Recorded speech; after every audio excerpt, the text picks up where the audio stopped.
Godavari విశ్వవేదిక TV వారధికి స్వాగతం. ఐపీసీకి బిఎన్ఎస్కి తేడా ఏంటి? కొత్త చట్టాల్లో కాఠిన్యం ఎంత? మరి సామాన్యులకి సరళమైన సేవలు ఉంటాయా? బాధితులకి దక్క భరోసా ఏంటి? అసలు చట్టాల్లో మారిందేంటి? భారత్లో అమల్లోకి వచ్చిన కొత్త క్రిమినల్ చట్టాలు, సవాళ్లు, అభ్యంతరాలపై మాట్లాడేందుకు హైకోర్టు న్యాయవాది నిహారిక రెడ్డి గారు టీవీ వారధిలో జాయిన్ అయ్యారు. మీరు కూడా వారితో మాట్లాడాలనుకుంటే ఎన్ఆర్ఐస్ కాల్ చేయాల్సిన నెంబర్స్ 914023490015, 914023490016. అలాగే వాట్సాప్ వీడియో కాల్ ఫెసిలిటీ కూడా ఉంది. ఆ నెంబర్ 8006036036 కి కాల్ చేసి నిహారిక గారితో మాట్లాడొచ్చు. హలో అండి, వెల్కమ్ టు ఆ స్టూడియో. నమస్తే అండి. ఇంత హాట్ డిస్కషన్ జరుగుతున్న టైంలో మీరు చాలా కూల్గా ప్రశాంతంగా ఉన్నారు. అసలు ఐపీసీకి బిఎన్ఎస్కి తేడా ఏంటి? ఏం చెప్తారు, ఎలా వివరిస్తారు? యా, డెఫినెట్లీ అండి. మన లాంగ్వేజ్ కోడ్ చూడంగానే ఇండియన్ పీనల్ కోడ్ అనగానే ఇంగ్లీష్ 1860లో ఈ ఐపీసీని తీసుకొచ్చారు, బ్రిటిష్ టైం పీరియడ్లో. ఆ టైం పీరియడ్లో ఈ చట్టం తీసుకొచ్చినప్పుడు ఆ సొసైటీకి తగ్గట్టు ఆ అఫెన్సెస్, ఎలాంటి అఫెన్సెస్ ఎగ్జిస్ట్ అయ్యేవో which were suitable for that particular society, అప్పుడు బ్రిటిష్ వాళ్ళు డ్రాఫ్ట్ చేసిన చట్టం అది. కానీ ఆల్మోస్ట్ 200 years అయిపోతుంది. ఇప్పుడు మనము చట్టాలని సొసైటీ మారిపోయింది, టైప్స్ ఆఫ్ క్రైమ్స్ మారిపోయినాయి. సైబర్ క్రైమ్ కానీ, థెఫ్ట్ కానీ, ఎవిడెన్సెస్ కానీ, ఇన్వెస్టిగేషన్ జరిగే విధానం కానీ చాలా మార్పులు వచ్చాయి. కానీ దీంట్లో ఇన్ని మార్పులు వచ్చినా కూడా అప్పుడప్పుడు అమెండ్మెంట్లు చేసుకుంటూనే వచ్చామే తప్ప ఒక హోలిస్టిక్ చేంజ్ ఎత్తి తీసుకురాలేదు ఇండియన్ పీనల్ కోడ్లో. దీనివల్ల కోర్టుల్లో చాలా ఇబ్బందులు ఫేస్ అయ్యాయి, జడ్జెస్తో సహా, విక్టిమ్స్ కానీ, అక్యూజ్డ్ కానీ. ఈ పరిస్థితుల్లో ఇలాంటి చట్టం ఖచ్చితంగా మన దేశం కోసం మన వాళ్ళు చేసిన చట్టమే కావాలి. 1816 చట్టం బ్రిటిష్ వాళ్ళు తీసుకొచ్చిన చట్టం, వాళ్ళకు అనుగుణంగా తీసుకొచ్చిన చట్టంలో మార్పులు చేసుకుంటూ వచ్చామే తప్ప ఒక రివాంప్ చేసుకుంటూ మనకి సూట్ అయ్యే చట్టం లేదు.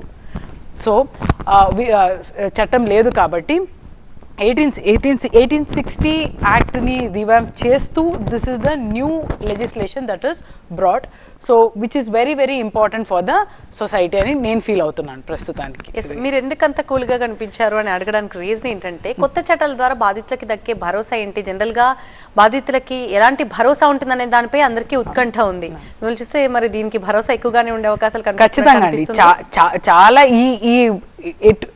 మీరు కొన్ని ఎగ్జాంపుల్స్ కూడా ఇస్తాను మీకు దీంట్లో ఆ డిస్కషన్ మధ్యలో.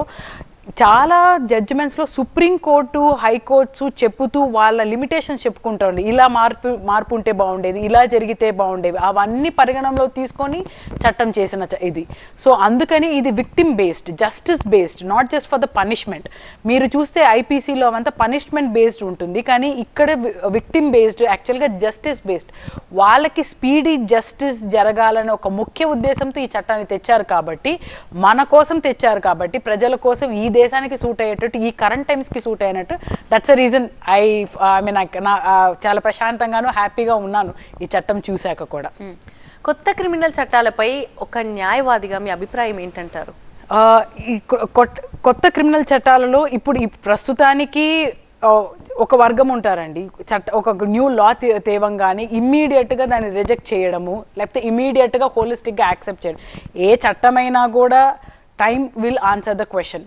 చాలా మార్పులు మనం ఎక్స్పీరియన్స్ అయ్యి, చాలా ఎక్కడెక్కడ లూప్ హోల్స్ ఉన్నాయో అవన్నీ చూసుకుంటూ ఈ చట్టాన్ని తీసుకొచ్చాము. So it's not a one day affair. So ఇన్నేళ్ళు సుప్రీంకోర్టు ఇచ్చిన జడ్జిమెంట్ల ప్రకారం, ఇన్నేళ్ళు ప్రాక్టికల్ ఎక్స్పీరియన్సెస్, ఎక్కడెక్కడైతే తప్పులు పోయామో, ఎటువంటి డెఫినేషన్స్లో ఎటువంటి క్రైమ్స్ని మనం కవర్ చేయలేక శిక్షించలేకపోయామో, అలాంటి చట్టాలలో మార్పులు తీసుకురావడం అనేది చాలా ఇంపార్టెంట్. మోర్ ఓవర్ ఈ టైముల్లో ఫారెన్సిక్ ఎవిడెన్స్, సైంటిఫిక్ ఎవిడెన్స్ ఇవంతా చాలా ఇంపార్టెంట్ ఇన్వెస్టిగేషన్లో. ఇప్పటికీ ఇండియన్ ఎవిడెన్స్ యాక్టు డాక్యుమెంటరీ మీద, ఐ విట్నెసెస్ మీద, వీటి మీద డిపెండ్ అయ్యి ఉంది. సో అలా కాకుండా ఫారెన్సిక్ ఎవిడెన్స్ మీద, సైంటిఫిక్ ఇన్వెస్టిగేషన్ మీద ఇంపార్టెన్స్ ఇస్తూ చట్టాలు తేవడం అనేది చాలా ఇంపార్టెంట్. కాబట్టి ఖచ్చితంగా ఐపీసీ, సిఆర్పిసి ఎవిడెన్స్ యాక్ట్ని రిపీల్ చేస్తూ బిఎన్ఎస్ఎస్, బిఎస్ఏ తీసుకురావడం అనేది చాలా ఇంపార్టెంట్. ఒక న్యాయవాదిగా ఇది దేశంలో ఒక ఇంపార్టెంట్ మార్పు అని నేను ఫీల్ అవుతున్నాను.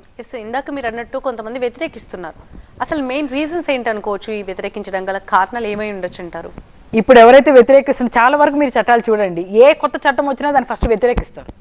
దాంట్లో వ్యతిరేకం అనేది తప్పండి. ఏ చట్టాలలో ఏం కావాలో దాంట్లో మార్పులు ఎటువంటివి కావాలో అవి టోటల్గా యాక్సెప్ట్ చేయడమా రిజెక్ట్ చేయడమా కాకుండా ఏవేవి ఉన్నాయో పిన్ పాయింటెడ్గా దాన్ని క్రిటిసైజ్ చేయాలి.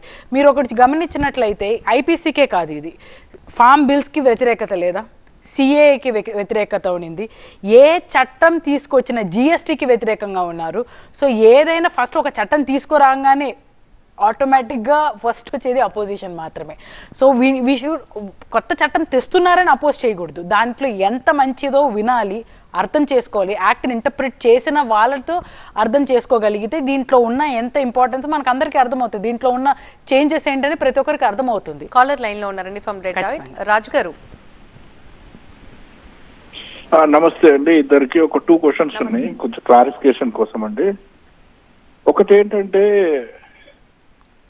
ఈ కోర్టులో వాయిదాలు ఇస్తూ ఉంటారండి. అంటే ఇప్పుడు హై ప్రొఫైల్ కేసులలో పెద్ద పెద్ద ఆర్థిక నేరాలు, ఈడీ అండ్ సిబిఐ కేసెస్, ఇలాంటి కేసులలో సంవత్సరాల తరబడి వాయిదా వస్తూనే ఉంటుంది, అంటే ట్రయల్ కూడా స్టార్ట్ కాదు. అది ఎలా సాధ్యం? సెకండ్ క్వశ్చన్ ఏంటంటే ఈ మధ్య కొన్ని మర్డర్ కేసులలో కానీ లేకపోతే కొంత again high profile political cases లో ముందస్తు బెయిల్ ఇచ్చేస్తున్నారు కోర్టు. ఈ ముందస్తు బెయిల్ కూడా మరి అందరికీ రాదు, అంటే కామన్ పబ్లిక్ కి ముందస్తు బెయిల్ అంత ఈజీగా వచ్చే అవకాశం లేదు. బట్ ఈ పొలిటికల్ లీడర్స్ కి ఎప్పుడంటే అప్పుడు ముందస్తు బెయిల్, ఎప్పుడంటే అప్పుడు వాయిదాలు, అది 10 సంవత్సరాలు 20 సంవత్సరాలు కోర్టు వాయిదాలు పెద్ద పెద్ద కేసెస్ లో పడుతూనే ఉంటాయి. అదే సామాన్యమైన చిన్న చిన్న చోరీ కేసెస్ లో, దొంగతనాల్లో అయితే పాపం పోలీసులను వాళ్ళను 2-3 రోజులు కొట్టి నిజాలు కక్కిస్తారు. కానీ పెద్ద పెద్ద ఆర్థిక నేరాల కేసులలో మరి పోలీసులు ఆ ట్రీట్మెంట్ ఎందుకు? సేమ్ అదే ఫాలో అవ్వాలి కదా. 1000 రూపాయలు తీసుకుని కొడితే 1000 కోట్లు అవినీతి చేసిన వాడిని కూడా అదే కొట్టుడు కొట్టాలి కదా. But why there is a huge difference between the common man and political leader? Political ఈ లీగల్ సిస్టమ్ లో ఉన్న తేడా ఏంటి? సో డెఫినెట్లీ ఇది ప్రతి ఒక్క కామన్ సిటిజన్కి వచ్చే డౌటే. లా యాజ్ సచ్ ట్రీట్ చేయదండి సపరేట్గా. ఇట్స్ మీరు మాట్లాడుతుంది ఎంబెజల్మెంట్ ఆఫ్ ఫండ్స్ గురించి అయినా కావచ్చు, కరప్షన్ గురించి అయినా కావచ్చు, ప్రతి ఒక్కరిని ఒకే టైం లైన్ ఒకే ఫ్రేమ్లో ఉంది. కాకపోతే ఎలా అంటే ఇక్కడ డిస్క్రిషన్ ఎక్కువ ఉంది. మీరు అడిగిన క్వశ్చన్కి ఒక వ్యాలిడ్ థింగ్, ఒక ఎఫ్ఐఆర్ రిజిస్టర్ చేస్తాం కదా, మనం పోయి పోలీస్ కంప్లైంట్ రిజిస్టర్ చేయాలంటే మనం పోలీస్ కంప్లైంట్ తీసుకెళ్ళి పోలీసు దగ్గరికి వెళ్తాం. పోలీసు దాన్ని ఎన్ని రోజుల లోపల రిజిస్టర్ చేయాలనే టైం ఫ్రేమ్ సిఆర్పిసిలో లేదు. ఒకప్పుడు గురించి మాట్లాడుతున్నాను నేను. ఓకే, ఎఫ్ఐఆర్ రిజిస్టర్ చేశారు, రిజిస్టర్ చేసిన వెంటనే ఇన్వెస్టిగేషన్ స్టార్ట్ చేస్తారని గ్యారంటీ లేదు. చేసిన ఇన్వెస్టిగేషన్ వెంటనే పోలీస్ రిపోర్ట్ ఎన్ని రోజుల్లో వేయాలనే టైం ఫ్రేమ్ లేదు. వేసిన పోలీస్ రిపోర్ట్ తర్వాత ఎన్ని రోజుల్లో ట్రయల్ స్టార్ట్ అవుతుందని ఒక టైం ఫ్రేమ్ లేదు. దేనికి టైం ఫ్రేమ్ లేదు. ఈ టైం ఫ్రేమ్ లేనప్పుడు డిస్క్రిషన్ ఎవరి దగ్గర ఉంది? Especially bureaucracy, that police officials దగ్గర ఉంది. ఇప్పుడు వచ్చిన బిఎన్ఎస్ఎస్ దీంట్లో టైం ఫ్రేమ్ ఇచ్చున్నారు. అదే మేజర్ మీరు చెప్పిన పాయింటే, that is also one of the thing that is covered under BNSS అండి. మీరు ఎఫ్ఐఆర్, మీరు ఒక వ్యక్తి పోయి సాధారణంగా పోలీస్ స్టేషన్కి పోతే 3 రోజుల లోపల ఖచ్చితంగా పోలీస్ రిపోర్ట్ని రిజిస్టర్ చేయాలి, అది బిఎన్ఎస్ఎస్లో ఇచ్చారు. నెక్స్ట్ ఇచ్చిన రిపోర్ట్ అయిన 3 రోజుల్లో, ఒకసారి ఎఫ్ఐఆర్ రిజిస్టర్ అయిన తర్వాత 60 రోజుల నుంచి 90 రోజుల లోపల ఛార్జ్ షీట్ ఫైల్ చేయాలి. తర్వాత ట్రయల్ స్టార్ట్ అవ్వాలి. ట్రయల్ స్టార్ట్ అయిన తర్వాత, ట్రయల్ అయిపోయిన తర్వాత within 45 days magistrate judgement ఇవ్వాలి. ఇవంతా క్లియర్గా బిఎన్ఎస్ఎస్లో టైం ఫ్రేమ్ ఇచ్చారు. మీరు అడిగిన వ్యాలిడ్ క్వశ్చన్, ఇన్ని రోజులు ఎందుకు ఏమైంది? కొన్ని కేసులేమో ఫాస్ట్ ట్రాక్ మీద వెళ్ళిపోతున్నాయి, కొన్ని కేసులేమో అడ్జన్మెంట్లు ఎలా తీసుకుంటున్నారంటే, ఎలా తీసుకోగలుగుతున్నారు అడ్జన్మెంట్? ఎందుకంటే టైం ఫ్రేమ్ లేదు కాబట్టి కోడ్లో. ఇప్పుడు టైం ఫ్రేమ్ ఇచ్చారు. ఇప్పుడు టైం ఫ్రేమ్ ఇచ్చినప్పుడు అడిగే లాయర్లు కూడా అడ్జన్మెంట్ తీసుకోలేరు. ఎందుకు తీసుకోవాలి? కోర్టు కూడా ఒకవేళ అడ్జన్మెంట్ ఇస్తుందంటే on what grounds they are giving adjournment, it has to be recorded.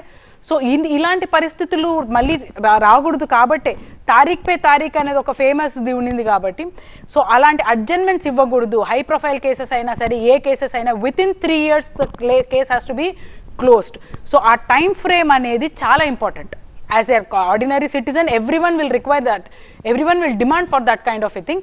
అది ఇప్పుడు వస్తుంది. ఒకప్పుడు సిఆర్పిసిలో లేదు అది. అందుకనే కొంతమంది ఎవరైతే ఎఫర్ట్ చేయగలుగుతారో వాళ్ళు అడ్జన్మెంట్స్ తీసుకోగలిగారు. కొంతమంది ఎవరు ఎఫర్ట్ చేయలేరు, హూ ఆర్ వాళ్ళకి ఎలా సిస్టంతో ఎలా ఎదుర్కోవడమో తెలియదో, లేకపోతే పోలీసులతో ఎలా మేనేజ్ చేయడం తెలియదో, వీళ్ళందరూ ఏం చేయగలిగారు, జస్ట్ డేట్స్ తీసుకోలేక వాళ్ళ కేసెస్ కొంచెం ఫాస్ట్ బేసెస్గానే జరుగుతుండేది.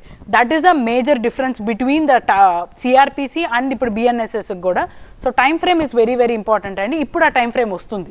కాలర్ లైన్లో ఉన్నారండి, సుధీర్ ఫ్రమ్ టెక్సాస్. సుధీర్ గారు.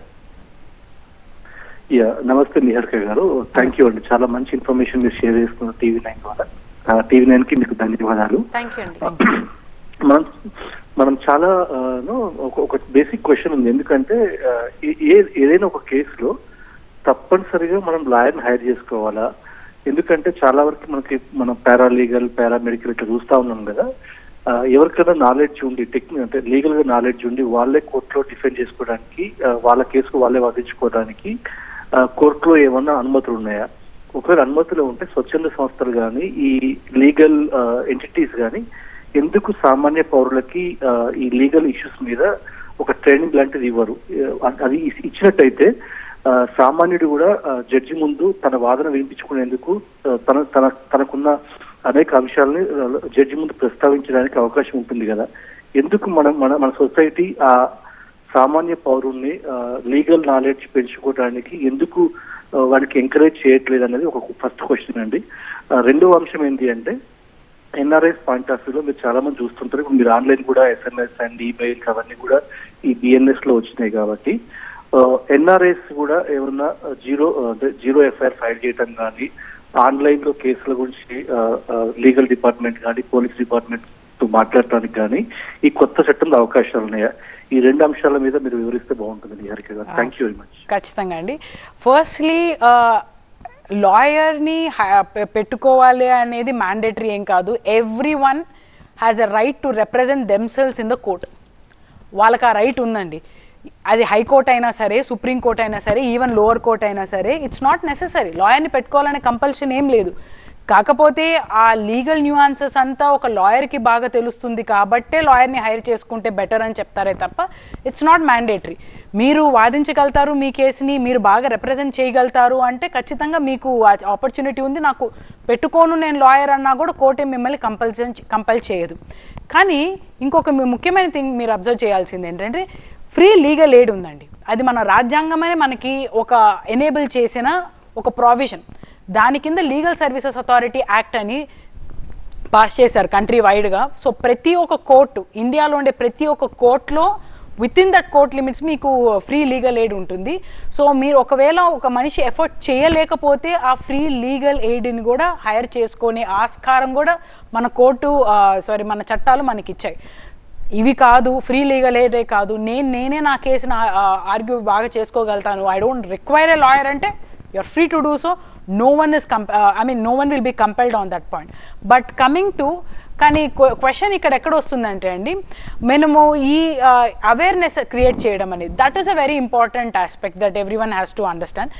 అవేర్నెస్ అనేది కొన్ని వాలంటరీగానే చేయాలి.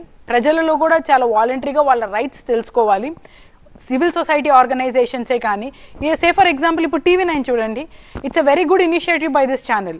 బిఎన్ఎస్ఎస్ గురించి ఎవరెవరికి డౌట్లు ఉన్నాయో లేకపోతే ఈ చట్టాల గురించి ఎలా చెప్తున్నారో it's a kind of a civil society. So ఈ సివిల్ సొసైటీ కూడా మన రైట్స్ గురించి మన చట్టాల గురించి స్ప్రెడ్ చేయడం it's a good thing. So not just government, every civil society, every individual has a right to know and should know about the rights and the legislations. So అది government మీరు చెప్పినట్లు government కూడా encourage చేయాలి, చేస్తుంది కూడా civil society organisations ద్వారా. But ఇంకా అంత మనం అనుకున్నంత లెవెల్లో జరగడం లేదు కాబట్టి దే హ్యావ్ టు కాన్సన్ట్రేట్. నా నెక్స్ట్ ఇంపార్టెంట్ థింగ్ మీరు అడిగింది ఏంటంటే జీరో ఎఫ్ఐఆర్ గురించి, ఈ ఎఫ్ఐఆర్ గురించి. ఒకప్పుడు సుప్రీంకోర్టు జీరో ఎఫ్ఐఆర్ గురించి మాట్లాడింది, కానీ అది ఎప్పుడు సిఆర్పిసిలో కానీ ఎక్కడ మెన్షన్ చేయలేదు. కానీ ఫర్ ద ఫస్ట్ టైం ఈ బిఎన్ఎస్ఎస్లో జీరో ఎఫ్ఐఆర్ గురించి మాట్లాడారు. అండ్ మీరు పాయింట్అవుట్ చేసినట్టు ఈ FIR especially sexual offences, women అగెయిన్స్ట్గా ఏమైనా అఫెన్సెస్ జరిగిందనుకోండి, వాళ్ళు పోలీస్ స్టేషన్ ముందు వచ్చి చెప్పుకోలేరు. డిస్క్రీట్గా, ఎందుకంటే అవి వాళ్ళు చాలా భయాలు ఉంటాయి వాళ్ళకి, లేకపోతే వాళ్ళ ఐడెంటిటీ సొసైటల్ ప్రెషర్ వల్ల చాలా కంప్లైంట్స్ రిజిస్టర్ అవ్వవు కూడా. సో అలాంటి వాళ్ళకి ఎక్కడ లేకపోతే జ్యూరిస్డిక్షన్ ప్రాబ్లం ఉన్న వాళ్ళందరికీ ఈఎఫ్ఐఆర్ అనే కాన్సెప్ట్ని తీసుకొచ్చారు బిఎన్ఎస్ఎస్లో. సో ఈఎఫ్ఐఆర్ అంటే ఏంటంటే ఎక్కడి నుంచి అయినా సరే మీరు ఖచ్చితంగా రిజిస్టర్ చేయగలుగుతారు, మీరు ఆన్లైన్లోనే రిజిస్టర్ చేయగలుగుతారు. ఇప్పుడు ఆన్లైన్లోనే సమన్స్ ఇవ్వడం కూడా జరుగుతుంది. సో ఎలక్ట్రానిక్ వే ఆఫ్ కమ్యూనికేషన్కి పెద్ద పీఠం వేశారు బిఎన్ఎస్ఎస్. సో మీరు ఎక్కడి నుంచి అయినా కూడా మీరు ఎఫ్ఐఆర్ రిజిస్టర్ చేయొచ్చు, పోలీసులు దాన్ని తీసుకోవాలి. తీసుకున్న తర్వాత మీరు ఇచ్చిన కంప్లైంట్లో కాగ్నిజబుల్ అఫెన్స్ అయితే వితిన్ 3 daysలో దాన్ని ఎఫ్ఐఆర్ రిజిస్టర్ చేయాలి, more than 7 years ఇంప్రిజన్మెంట్ అలా అయితే. సో ఈఎఫ్ఐఆర్ అనే కాన్సెప్ట్ని ఒకప్పుడు లేదు, సో సిఆర్పిసిలో లేని దాన్ని ఇప్పుడు బిఎన్ఎస్ఎస్ తెస్తుంది. కాబట్టి ప్రజలు ఎక్కడున్నా, వాళ్ళకి ఎటువంటి బాధలైనా, వాళ్ళకి ఎటువంటి సమస్యలైనా వెంటనే రాలేకపోతే ఖచ్చితంగా ఈఎఫ్ఐఆర్ ద్వారా వాళ్ళ కంప్లైంట్ని రిజిస్టర్ చేసుకోవచ్చు. ఎస్ సార్, బిఎన్ఎస్ పేరుతో కొత్త చట్టాలు తేవటం ఎందుకు, మరి పాత వాటిని సవరణలు చేస్తే సరిపోదా, ఈ వాదనలు కూడా వినిపిస్తున్నాయి, ఏం చెప్తారు? సవరణలు అంటే అండి, ఇప్పుడు సే ఫర్ ఎగ్జాంపుల్, ఇప్పుడు నేను ఒక చిన్న ఎగ్జాంపుల్ చెప్తానండి. టెర్రరిజం గురించి ఉంది. టెర్రరిజం అనేది ఇండియన్ పీనల్ కోడ్లో ఎక్కడ మెన్షన్ చేయలేదు. దానికి ఒక సపరేట్ చట్టం తీసుకొచ్చారు, యూఏపీఏ అని. యూఏపీఏలో కూడా ఇనిషియల్గా లేదు, అది 1960sలో వచ్చినప్పటికీ మళ్ళీ ఈ ముంబై అటాక్స్ జరిగిన తర్వాత దాంట్లో స్లోగా సవరణలు తీసుకొస్తున్నారు. ఒక అఫెన్స్ జరిగిన తర్వాత ఒక డెఫినిషన్, ఆ ఇప్పుడు మీరు ఒక యాక్ట్ని ఎలా అర్థం చేసుకోవాలంటే, ఒక బుక్ ఉంటుంది మీకు జనరల్ కామన్ లేమ్యాన్ లాంగ్వేజ్లో చెప్తాను. ఒక బుక్ రాసేస్తాను నేను ఫస్ట్. ఆ బుక్ రాసిన తర్వాత నేను ఫస్ట్ పేజీలో ఏమైనా అమెండ్మెంట్స్ చేయాలనుకోండి, ఏమైనా చేంజెస్ చేయాలనుకోండి, ఆ చేంజ్ ఆ ఎంటైర్ బుక్కి అకార్డింగ్గా ఉండాలి. ఆ చేంజ్ ఏదైనా దానికి కాంట్రడిక్టరీగా ఉన్నిందనుకోండి, ఆ ఇంప్లిమెంటేషన్ చాలా కష్టం అవుతుంది. Same problem with the IPC also, CrPC also, evidence also. నేను ఒక్కొక్క ప్రావిజన్ని అమెండ్ చేసుకుంటా రాలేను, చేసుకుంటా వచ్చింది అనుకోండి మిగతా దాంట్లో కాంట్రడిక్షన్గా ఉంటుంది. సే ఫర్ ఎగ్జాంపుల్, ఇప్పుడు ఎలక్ట్రానిక్ ఎవిడెన్స్ ఉందండి. ఈ కాలంలో ఏదైనా ఒక క్రైమ్ జరిగిందంటే ఐ విట్నెస్లు దొరకడం అనేది చాలా కష్టం. మీకు ఆడియో వీడియో విజువల్స్ ఉండాలి, ఎలక్ట్రానిక్ ఎవిడెన్స్ ఉండాలి, దాని గురించి ఫోరెన్సిక్ ఎవిడెన్స్ ఉండాలి, దాన్ని ఎలా తీసుకోవాలి, దీని గురించి డీటెయిల్గా ఎక్స్ప్లెయిన్ చేయాలి. మీ ఒక్కొక్క చిన్న చిన్న సవరణలతో ఈ మొత్తం ఆస్పెక్ట్ని కవర్ చేయలేరు. సో అందుకని క్రైములు మారుతున్నాయి, చట్టాలు కూడా మారాలి. సొసైటీకి తగ్గట్టు చట్టాలు ఉండాలి తప్ప చట్టాలు తగ్గట్టు సొసైటీ ఉండదు. సో అందుకని చిన్న చిన్న సవరణలతో కుదరలేదు కాబట్టే మొత్తం లెజిస్లేషన్స్నే మార్చాల్సి వచ్చింది. సో ఖచ్చితంగా మార్చాలి, and it is according to the current technology also. చాలామంది అపోజ్ చేస్తున్నట్టుగా నిజంగానే ప్రాథమిక హక్కుల ఉల్లంఘన ఉంటుందా? లేదండి, ప్రాథమిక హక్కులు ఉల్లంఘన అంటూ కనపడదు. ప్రతి ఒక్కదానికి ఫండమెంటల్ రైట్స్ వైలేట్ అయిపోతున్నాయండి. ఎలా ఫండమెంటల్ రైట్స్ వైలేట్ అవుతున్నాయండి? ఇక్కడ క్రైమ్ని పనిష్మెంట్ని డిస్క్రైబ్ చేస్తున్నారు. ఆ పనిష్మెంట్ని ఈ సొసైటీకి తగ్గట్టు ఎక్స్ప్లెయిన్ చేస్తున్నారు. సే ఫర్ ఎగ్జాంపుల్ స్నాచింగ్ ఒకప్పుడు అఫెన్సే కాదు అంటే దాన్ని దేని కింద తీసుకొస్తారో, థెఫ్ట్ కింద తీసుకొస్తారా? నా ఇంకో బెస్ట్ ఎగ్జాంపుల్ చెప్తానండి. కాలర్ ఉన్నారండి, తీసుకొని కంటిన్యూ చేద్దాం. అర్జున్ గారు. హలో. ఎస్ అండి, మీ క్వశ్చన్స్ అడగండి. Ma'am good evening. Ma'am good evening అండి. మ్యామ్ ఇది ఐపీసీ నుంచి బిఎన్ఎస్ లో కొత్త చట్టాలు తీసుకొని వస్తున్నారు కదా మ్యామ్. బట్ అంటే నేను ఫేస్ చేసిన దానికి నా ఎక్స్పీరియన్స్ చెప్తున్నాను మ్యామ్. ఇక మనం ఎన్ని చట్టాలు తీసుకొని వచ్చినా ఆ చట్టాన్ని కరెక్ట్ గా సవ్యంగా అమలు పరిచే అధికారులు లేనంత వరకు ఎన్ని చట్టాలు తీసుకొని వచ్చినా అది దేనికి పనికిరాదే కదా మ్యామ్. నన్ను అడిగితే ఈ పోలీసులు కానివ్వండి, లేదంటే లాయర్స్ కానివ్వండి, ఎవరైనా సరే ఈ లేడీస్ మీద జరుగుతున్న అబ్యూజెస్ కానివ్వండి, లేదంటే మీకు ల్యాండ్ ఎవరైనా నాకు చిన్నగా ఒక 10 గజాలు నాది ఎవరో ఆక్రమించుకున్నారు అని అంటే సామాన్యుడికి మాత్రం త్వరగా యాక్షన్ తీసుకుంటారు. నార్మల్ గా కొంతమంది ఎమ్మెల్యేలు గెలిచి ఇప్పుడు ఎంపీలుగా కూడా గెలిచేశారు. వాళ్ళు కొన్ని 100 ఎకరాల చేశారు అని చెప్పేసి తేలినా కూడా వాళ్ళని ఇంకా మనం ఎంపీలుగా ఎమ్మెల్యేలుగా గెలిపిస్తూనే ఉన్నాం. మ్యామ్ నన్ను అడిగితే ఈ ఐపీసీని బిఎన్ఎస్ కొత్తది తీసుకొని రావడం కంటే మ్యామ్ దాన్ని అమలు పరిచే అధికారులను కరెక్ట్ చేయడానికి ఏం చట్టాలు ఉండవంటారా? మీరు అనంటే మ్యామ్ ఇప్పుడు ఉద్యోగ భద్రత అన్నది గవర్నమెంట్ ఆఫీసర్స్ లో ఉన్నంత వరకు వీళ్ళు నాన్ స్టాప్ గా తప్పులు చేస్తూనే ఉంటారు. ఒక ఎగ్జాంపుల్ నా ఎదురుగానే జరిగింది. ఒక లేడీ మీద అఘాయిత్యం చేశారు అని చెప్పేసి ఒక ఆఫీసర్ ని సస్పెండ్ చేస్తే మళ్ళీ అదే ఆఫీసర్ ని ఒక 3 months తర్వాత ఉమెన్ పోలీస్ స్టేషన్ కి ట్రాన్స్ఫర్ చేశారు. గాట్ ఇట్ అండి, అర్థమైంది. మీరు అడిగిన ప్రశ్న చాలా వ్యాలిడ్. మనము బిఎన్ఎస్ ఒక్కడే చూస్తున్నామండి. బిఎన్ఎస్ వచ్చి only Indian penal code speaks about reads about punishments, కానీ ప్రొసీజర్ అంతా బిఎన్ఎస్ఎస్ మీద కవర్ అయింది, అంటే సిఆర్పిసిలో కవర్ అయింది. మీరు అడిగారు ఒక చక్కటి ప్రశ్న ఏంటంటే ఇప్పుడు సివిల్ సర్వెంట్స్ ఉన్నంత కాలము వాళ్ళే తప్పులు చేస్తుంటే తప్పించుకోవచ్చు, వాళ్ళకి జాబ్ గ్యారంటీ ఉంది అక్కడ అనేసి, అది ఇట్స్ అ వ్యాలిడ్ పాయింట్. అందుకని మీరు ఇప్పుడు బిఎన్ఎస్ఎస్ గమనించినట్లయితే ఒకప్పుడు ఒక సివిల్ సర్వెంట్ మీద ఏమైనా కేసు వేసి వాళ్ళ అగేన్స్ట్గా ప్రాసిక్యూషన్ స్టార్ట్ చేయాలంటే you require prior permission. Without prior sanction ఈ సివిల్ సర్వెంట్స్ని ప్రాసిక్యూట్ చేయడానికి కుదరదు. ఈ ప్రయర్ శాంక్షన్ ఎలా వస్తుంది? Say for example anti corruption bureau ఉందండి, ఒక ఐఏఎస్ ఆఫీసర్ కరప్ట్ అనుకోండి, ఆయన మీద కేసు పెట్టారు. సో ఆయనని ప్రాసిక్యూషన్ చేయాలంటే పర్మిషన్ తీసుకోవాలి. ఎవరి దగ్గర నుంచి? ఆయన హైయర్ అఫీషియల్స్ దగ్గర నుంచి పర్మిషన్ తీసుకోవాలి. ఒకప్పుడు ఏమయ్యేది, హైయర్ అఫీషియల్స్ నుంచి పర్మిషన్ కోసం లెటర్ రాసేవాళ్ళు ఏసీబీ వాళ్ళు, కానీ ఆ పర్మిషన్ హైయర్ అఫీషియల్స్ ఇవ్వదు. 1 సంవత్సరమైనా 2 సంవత్సరాలైనా ఆ పర్మిషన్ అట్లే పెట్టుంటారు. వాళ్ళు ఇవ్వకపోయేసరికి ఆ పర్మిషన్ ఈ ఐఏఎస్ ఆఫీసర్ అలాగే కంటిన్యూ అవుతూనే ఉంటారు వాళ్ళ పొజిషన్లో. అలాంటప్పుడు ఏమవుతుంది, సో ఇట్లాంటి వాళ్ళకి భయం ఉండదు, వాళ్ళకి సెక్యూరిటీ ఉంది కాబట్టి ప్రాబ్లం వచ్చేది. ఇప్పుడు బిఎన్ఎస్ఎస్లో ఎలా అంటే ఇప్పుడు 120 days లోపల కానీ శాంక్షన్ ఇవ్వలేదు అనుకోండి, it's considered to be deemed sanction, అంటే ఆటోమేటిక్గా ఆ అఫీషియల్ మీద యాక్షన్ తీసుకోవచ్చు. 120 days లోపల హయ్యర్ అఫీషియల్స్ శాంక్షన్ ఇవ్వలేదు, ఎస్ ఆర్ నో చెప్పలేదు, అలాంటప్పుడు ఆటోమేటిక్గా ఇట్స్ డీమ్డ్ శాంక్షన్. ఆ అఫీషియల్ మీద ఆటోమేటిక్గా ప్రాసిక్యూషన్ స్టార్ట్ అయిపోతుంది, ఆర్ అఫీషియల్ మీద యాక్షన్ తీసుకోవచ్చు. ఇది ఒక ఇంపార్టెంట్ సవరణ. మీరు చెప్పిన పాయింట్ కరెక్టే. ఈ పోలీస్ అఫీషియల్స్ ఎవరైతే దాన్ని ఇంప్లిమెంట్ చేస్తున్నారో, ఈ సివిల్ సర్వెంట్స్ అగేన్స్ట్గా ఏమైనా యాక్షన్ తీసుకోవాలంటే వాళ్ళకంతా ఎట్లా అంటే బిఎన్ఎస్ఎస్ కింద కవర్ అవుతా ఉంది.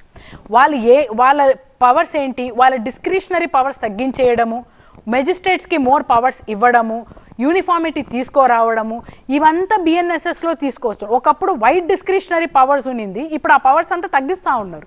ఒకప్పుడు ఎఫ్ఐఆర్ని రిజిస్టర్ చేయాలనేది చెయ్యాలా వద్దా అనే ఆప్షన్ పోలీసుల చేతుల్లో ఉన్నింది. సుప్రీంకోర్టు లలిత కుమారి కేసులో చెప్పినప్పటికీ చాలామంది పోలీసులు ఇప్పటికీ కూడా ఒక కంప్లైంట్ ఇస్తే వాళ్ళకి ఇష్టమైతే రిజిస్టర్ చేస్తారు, లేదంటే రిజిస్టర్ చేయరు. ఎందుకంటే సిఆర్పిసిలో మెన్షన్ లేదు కంపల్సరీగా రిజిస్టర్ చేయాలనేది. సుప్రీంకోర్టు చెప్పినప్పటికీ కూడా చాలామంది చేయకుండా పోయారు. ఎందుకంటే ఒక సాధారణమైన వ్యక్తి కంటెంప్ట్ దాకా సుప్రీంకోర్టు దాకా వెళ్ళలేడు కాబట్టి. కానీ ఇప్పుడు ఏం చేశారు, బిఎన్ఎస్ఎస్లోనే పెట్టేశారు. ఒక పోలీస్ ఆఫీసరు ఒక కంప్లైంట్ వస్తే 3 రోజుల లోపల రిజిస్టర్ చేయాల్సిందే, లేకపోతే you can proceed against that particular police officer. So ఇలాంటి మార్పులు అనేది చాలా ఇంపార్టెంట్. మీరు చెప్పినట్టు బిఎన్ఎస్ ఒక ఓన్లీ శిక్షల గురించే మార్చడం లేదండి, ఎవరెవరు వాళ్ళని కంట్రోల్ చేసే కోర్ట్స్ ఎలా రన్ అవ్వాలి, say for example police officials powers ఏంటి, ఎవరి మీద ప్రాసిక్యూట్ చేయొచ్చు, ఇవన్నీ బిఎన్ఎస్ఎస్లో కవర్ అయ్యింది, ఎవిడెన్స్ యాక్ట్లో కవర్ అయ్యింది. ఒకప్పుడు ఎవిడెన్స్ ఉండింది, ఇప్పుడు బిఎస్సి అంటారు. ఇవన్నీ దాంట్లో క్లియర్గా వచ్చింది కాబట్టి to certain extent we can assure that these things can be curbed. ఆ ఇంప్లిమెంటేషన్ని కూడా ఎఫెక్టివ్ చేయడానికి కోసమే ఈ మార్పులు చేర్పులు తీసుకొచ్చారు. ఇంకొక చిన్న ఎగ్జాంపుల్ చెప్తాను మీ అందరికీ అర్థం అవ్వడానికి కూడా.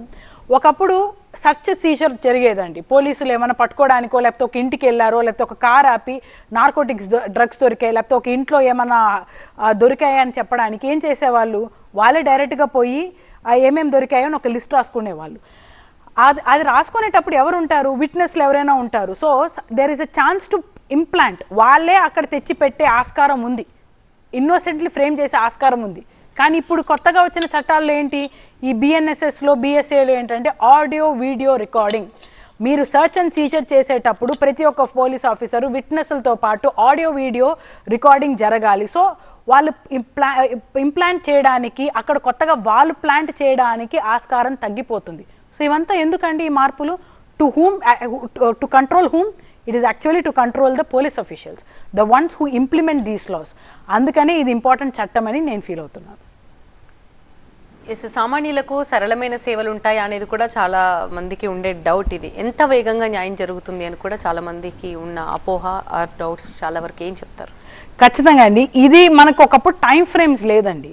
మనకి ఎంత ఫాస్ట్ ట్రాక్ కోర్ట్స్ పెట్టినా, ఎంత ఐపీసీలు ఉన్నా, ఎంత సిఆర్పిసీలు ఉన్నా, ఎన్నిసార్లు సుప్రీంకోర్టు చెప్పినా ఒక స్ట్రిక్ట్ టైం ఫ్రేమ్ అనేది లెజిస్లేషన్స్లో ఉండేది కాదు. కానీ ఇప్పుడు బిఎన్ఎస్ఎస్లో క్లియర్గా టైం ఫ్రేమ్ ఇచ్చి ఉన్నారు. ఎప్పుడు లోపల ఎఫ్ఐఆర్ రిజిస్టర్ చేయాలి, ఎప్పుడు ఇన్వెస్టిగేషన్ స్టార్ట్ చేయాలి, ఛార్జ్ షీట్ ఎప్పుడు వేయాలి. ఒకప్పుడు ఛార్జ్ షీట్ వేసిన తర్వాత పోలీస్ రిపోర్ట్ వేసిన తర్వాత మళ్ళీ వేస్తారు. ఈరోజు ఫర్దర్ ఇన్వెస్టిగేషన్ అనే పేరుతో మళ్ళీ పోలీస్ రిపోర్ట్లు వేసుకుంటూ వెళ్తే ట్రయల్ స్టార్ట్ అయ్యేదే కాదు. అందుకని చాలా మందిది ఇప్పుడు చూసినారనుకోండి ఎప్పుడో రిజిస్టర్ అయి ఉంటుంది 2008లోనో 9లో కూడా, ఇప్పటివరకు ట్రయల్ కూడా స్టార్ట్ అయ్యి ఉండదు. ఎందుకు? వాళ్ళు ఫర్దర్ రిపోర్ట్లు వేస్తుంటారు, డిశ్చార్జ్ అప్లికేషన్స్ వేస్తుంటారు, దానికి ఒక టైం ఫ్రేమ్ లేదు. ఇప్పుడు అలా కాదు. ఫర్దర్ రిపోర్ట్ వేయాలి అంటే మ్యాజిస్ట్రేట్ పర్మిషన్ ఉండాలి, డిశ్చార్జ్ అప్లికేషన్ 60 రోజుల లోపలే వేయాలి. మీకు ఇంకో బ్యూటిఫుల్ ఎగ్జాంపుల్ చెప్తానండి, ప్రాక్టికల్గా జరిగింది, బిఎన్ఎస్ఎస్లో ఇంప్లిమెంట్ చేశారు కూడా. ఒకప్పుడు ఏంటంటే మెర్సీ పిటిషన్ ఉండేది. మీకు నిర్భయ కేసు బాగా గుర్తుంటుంది. నిర్భయ కేసు ఎప్పుడు జరిగింది? 2013లో జరిగింది. 2013 డిసెంబర్లో జరిగితే ఫాస్ట్ ట్రాక్ కోర్టు పెట్టి హైకోర్టు సుప్రీంకోర్టు దాకా ఫాస్ట్గా జరిగిపోయిన కేసు వాళ్ళకి ఉరిదేయడానికి ఎప్పుడు తీశారు? 2014లోనే వర్డిక్ట్ వచ్చేస్తే ఆల్మోస్ట్ 2019లో ఉరి తీశారు. ఎందుకు? అక్కడ 5 మంది, సే ఫర్ ఎగ్జాంపుల్ 5 మంది ముద్దాయిలు ఉన్నారు అక్కడ, 9 కాన్విక్స్, ఒకరి తర్వాత ఒకరు మెర్సీ పిటిషన్ వేసేవాళ్ళు ప్రెసిడెంట్ దగ్గర. ఈయన అయిపోగానే ఈయన అయిపోగానే ఈయన, అట్లా 5 ఏళ్ళు నడిచింది. సో దాని తర్వాత ఏమైంది? అందరూ ఒకేసారి వేసేవాళ్ళు కాదు, ఈయన అయిపోయిన తర్వాత ఈయన. ఎందుకలా? ఎందుకంటే ఉరి తీయాలంటే అందరం ఒకేసారి ఉరి తీయాలి, లేకపోతే అందరినీ వెయిట్ చేపిస్తారు. ఈ ప్రాబ్లమ్స్ వల్ల ఏమైంది? 5 ఏళ్ళ దాకా 6 ఏళ్ళ దాకా ఉరి తీయలేకపోయారు. కానీ ఇప్పుడు అలా కాదు, మెర్సీ పిటిషన్ వేస్తే 30 రోజుల్లోనే వేయాలి. జడ్జిమెంట్ వర్డిక్ట్ వచ్చిన 30 రోజుల్లోనే మెర్సీ పిటిషన్ వేయాలి. అది కూడా ఎవరు వేయాలా? విక్టిమే వేయాలి. మీరు అఫ్జల్ గురు కేసుల్లో, అజ్మల్ కసాబ్ కేసుల్లో మెర్సీ పిటిషన్లు ఎవరు వేశారు? వాళ్ళే లేదు, ఎన్జిఓలు వేసుకుంటా వచ్చాయి. సో దీనివల్ల ఏమవుతుంది? నిజంగా హంతకుడైనా, నిజంగా కాన్విక్ట్ అయినా కూడా వాళ్ళు ఎన్ని రోజులు హ్యాపీగా జైల్లో ఉండడం జరిగింది. కాబట్టి ఇవంతా తగ్గించాలని 30 రోజుల లోపలనే టైం ఫ్రేమ్ పెట్టుకుంటూ వచ్చారు. సో దీనివల్ల ఏమవుతుందంటే చట్టాల మీద నమ్మకం వస్తుంది, సిస్టమ్ మీద నమ్మకం వస్తుంది. ఇన్ని రోజులు సిస్టమ్ మీద నమ్మకం లేదు. For the first time system మీద నమ్మకం తెప్పించాలంటే స్పీడీ డిస్పోజల్ జరగాలి. లేదు అనుకోండి, న్యాయ వ్యవస్థల మీద నమ్మకం, కోర్టులకు వెళ్తే ఏళ్ల తరబడి జరుగుతుంది అనుకోండి, తప్పుదారిలో పోతారు, సెటిల్మెంట్లకి వెళ్తారు, వేరే వాళ్ళని ఆశ్రయిస్తారు, షార్ట్కట్లు ఎత్తుక్కుంటారు. అందుకే సిస్టమే ఫాస్ట్గా రన్ అయ్యింది అనుకోండి, ఈ షార్ట్కట్లకి ఆటోమేటిక్గా అడ్డుపడుతుంది. సో అందుకని ఈ టైం ఫ్రేమ్స్ అనేది చాలా ఇంపార్టెంట్. దాన్ని స్ట్రిక్ట్గా ఫాలో అవ్వడమే బిఎన్ఎస్ఎస్ బిఎస్ఏ చేసే పనులు. ఎస్ సార్, థ్యాంక్ యూ అండి, థ్యాంక్స్ ఫర్ బీయింగ్ హియర్. ఇది వాళ్ళ వారధి. చూస్తూనే ఉండండి TV9.